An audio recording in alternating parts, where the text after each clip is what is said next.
Salut à tous, dans cette nouvelle vidéo, on va voir comment bien se préparer pour un voyage.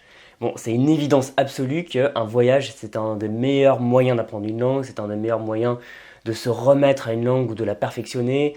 C'est aussi un moyen qui est très plaisant parce qu'au lieu de rester enfermé chez soi ou sur son téléphone, on va vraiment parler avec les gens dans le pays, on est au plus près de la culture, on est vraiment en immersion. Et c'est pour ça que les voyages sont toujours un moyen extraordinaire de perfectionner une langue.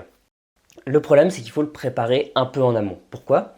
Parce qu'il y a un décalage entre, à la fois d'un côté, la langue telle que vous l'apprenez sur des supports pédagogiques, c'est-à-dire sur des manuels, des méthodes, des applis, ou même avec des locuteurs qui sont conciliants, qui sont par exemple des polyglottes qui apprennent votre langue et qui ont envie de vous apprendre en douceur leur langue, etc. Donc un cadre bienveillant, une sorte de zone de confort si on veut, qui est assez douillette comme du coton. Et de l'autre côté, il y a la langue réelle telle qu'elle est parlée dans le pays, où les gens peuvent parler vite, où ils peuvent avoir des accents régionaux, où contrairement à vos amis, vos professeurs, ils ont vraiment pas de temps à perdre et ils vont pas s'embêter à vous écouter faire des fautes. Donc il y a un décalage. Et ce décalage, une fois qu'on arrive, dès qu'on descend de l'avion et qu'on est sur le tarmac, on peut commencer à le sentir.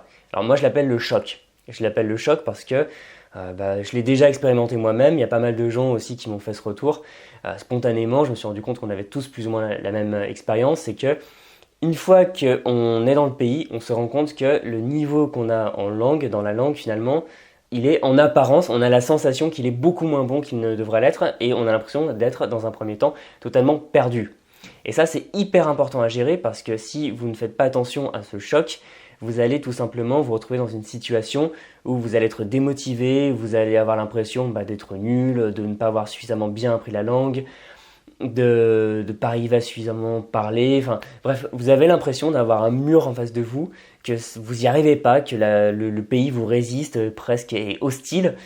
Et à la fin, vous allez généralement vous démotiver, vous allez fermer votre bouche et arrêter de parler. Ou alors, si vous êtes avec des francophones ou si vous parlez bien anglais, vous allez passer dans une langue un peu refuge comme ça, qui fait qu'à la fin, vous n'allez pas pratiquer la langue. Et une fois que vous serez revenu, et vous serez toujours au même point que quand vous serez parti et vous serez encore moins motivé parce que vous serez pris le choc en pleine figure. Donc il faut arriver à préparer ça en amont. Et plus vous allez préparer, plus vous allez le faire intelligemment, plus une fois que vous arriverez sur place, le choc sera réduit parce qu'il va quand même persister, il va quand même exister un peu. Vous allez le ressentir quoi qu'il en soit. C'est normal, ça fait vraiment partie du moment où on passe en situation réelle et on entre dans la réalité de la langue. Donc c'est impossible de ne pas le voir, mais il est quand même facile de s'en prémunir, de l'encaisser le plus facilement possible. Alors, il y a plusieurs façons de faire qui sont complémentaires. Alors, la base, c'est déjà de réviser, d'apprendre régulièrement votre langue cible. C'est absolument évident, mais c'est essentiel. Ne vous attendez pas en vous y mettant une semaine à l'avance, en vous disant je vais apprendre quelques phrases comme ça en une semaine, je serai bilingue. Bon, il y a bien des gens qui essaient de vous faire croire, mais ça marche pas comme ça. Ou même en vous disant je vais me remettre à cette langue que j'ai pas vue depuis 4 ans, une semaine avant de partir, comme ça je serai prêt. Non, ça ne suffit pas. Il faut que vous soyez sur les aspects fondamentaux de la langue au point. Il faut par exemple que sur la grammaire, vous sachiez faire des phrases correctes, que vous soyez suffisamment bon en expression pour pouvoir parler, bon en compréhension pour comprendre ce qu'on vous raconte, que vous ayez une prononciation qui soit assez correcte pour que les gens ne vous regardent pas en fronçant les sourcils en faisant un. Donc il faut de base que vous ayez un petit niveau. J'en ai déjà parlé dans une précédente vidéo. Préparez quand même la langue en amont et ayez quand même des bases assez solides pour pouvoir vous exprimer, vous faire comprendre, bref, survivre dans le pays. Donc voilà, ça c'est déjà évident. Donc si vous préparez un voyage pendant 6 mois, sachez qu'il faut s'y mettre le plus tôt possible à commencer à apprendre la langue. Ensuite, vous allez justement optimiser pour le voyage. Demandez-vous ce que vous allez pouvoir bien dire, entendre, lire pendant le voyage. Alors de manière générale, la compétence qui va être la plus souvent mise en avant, ça va être l'oral. C'est-à-dire que vous allez principalement parler, entendre.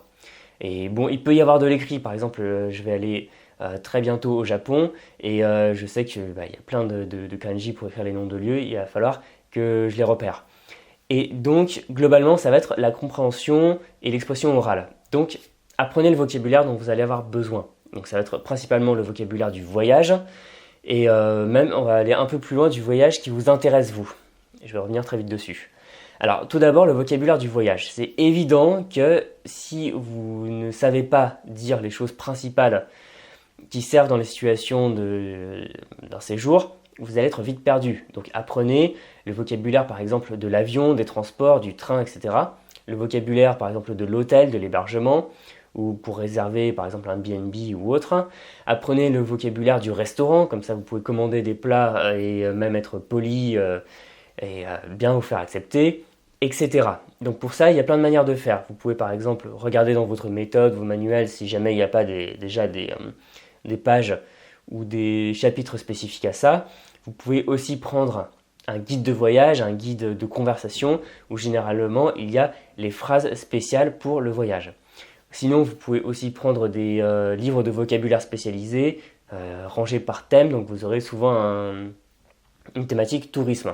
Et la dernière option, c'est de voir ça sur des applis ou des logiciels où il peut y avoir justement des petits cours qui sont spécialement faits sur le voyage. Ou par exemple, sur une appli que j'aime bien comme Mosalingua, il y a dans chaque langue toute une section sur le tourisme et donc vous pouvez choisir d'apprendre en priorité le vocabulaire qui a trait au tourisme. Ensuite, on peut aller plus loin, comme je l'ai dit. Pensez au voyage que vous voulez faire.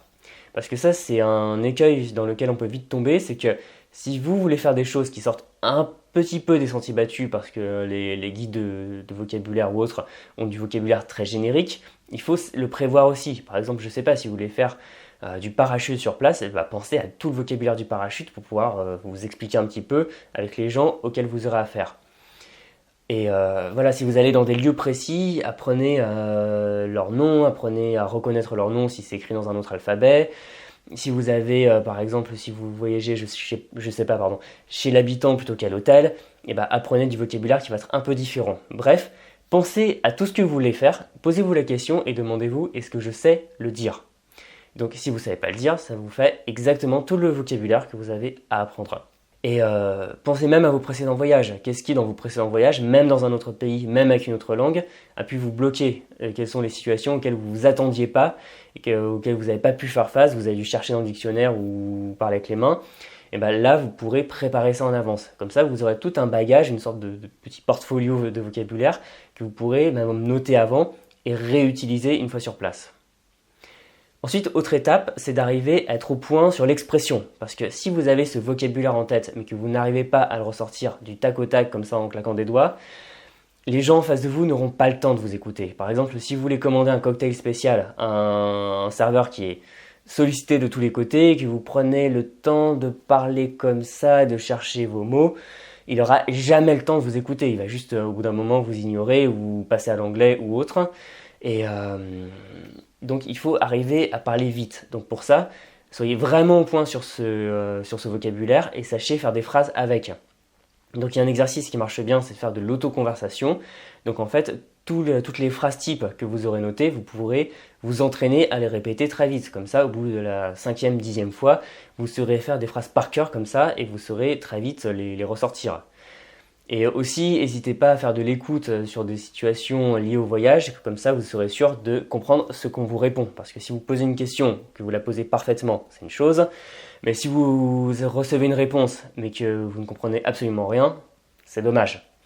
Sinon, autre méthode qui peut vous convenir, c'est de bosser avec un support qui va être très centré sur l'oral et la répétition. Par exemple, moi j'aime bien Pimsleur, je trouve que c'est très bien en voyage parce que ça vous force à parler, ça vous force à écouter, répéter et chercher dans votre tête comment on dit les choses. Et généralement, les situations sont très centrées sur le voyage, c'est-à-dire on se retrouve à quelle heure, on va boire un verre, on va manger dans quel restaurant, etc.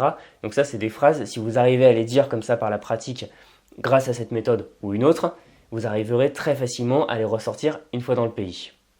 Donc ça, c'est une phase qui est un peu solitaire, mais vous pouvez encore aller plus loin en parlant avec des locuteurs natifs. Donc ça, encore une fois, si vous me suivez depuis un moment, c'est une évidence, il faut parler avec des gens régulièrement, mais encore plus si vous prévoyez un voyage, parce que plus vous allez parler avec eux, plus vous allez développer une langue qui va être authentique, qui va être celle de la rue avec des gens, plus ce sera facile une fois sur place.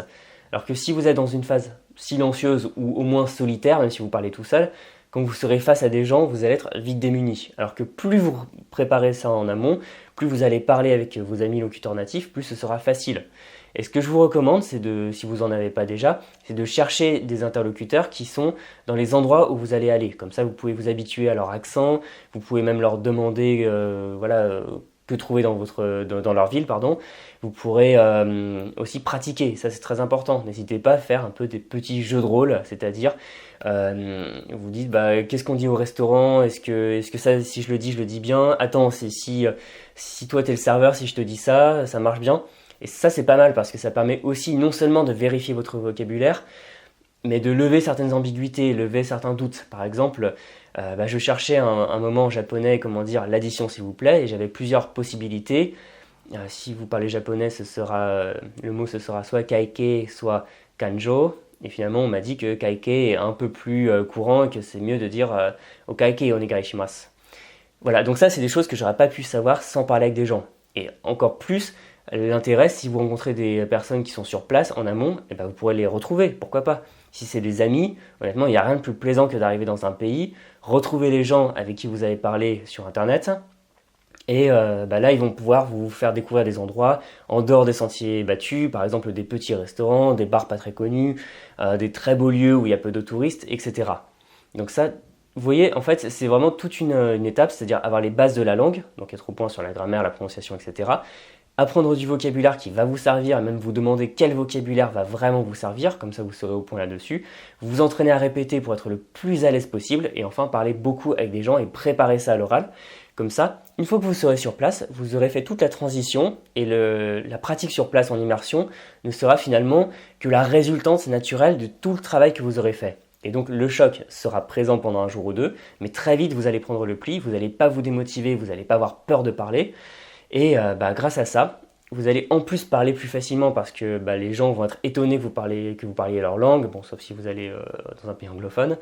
Et là, ils vont être plus enclins à vous parler aussi. En plus, ils n'auront pas forcément le besoin de parler anglais ou français, qui est un fardeau pour pas mal de gens. Et ils pourront vous répondre dans leur langue, donc ils seront plus ouverts. Voilà, donc vous avez tous les bénéfices possibles si vous appliquez cette méthode.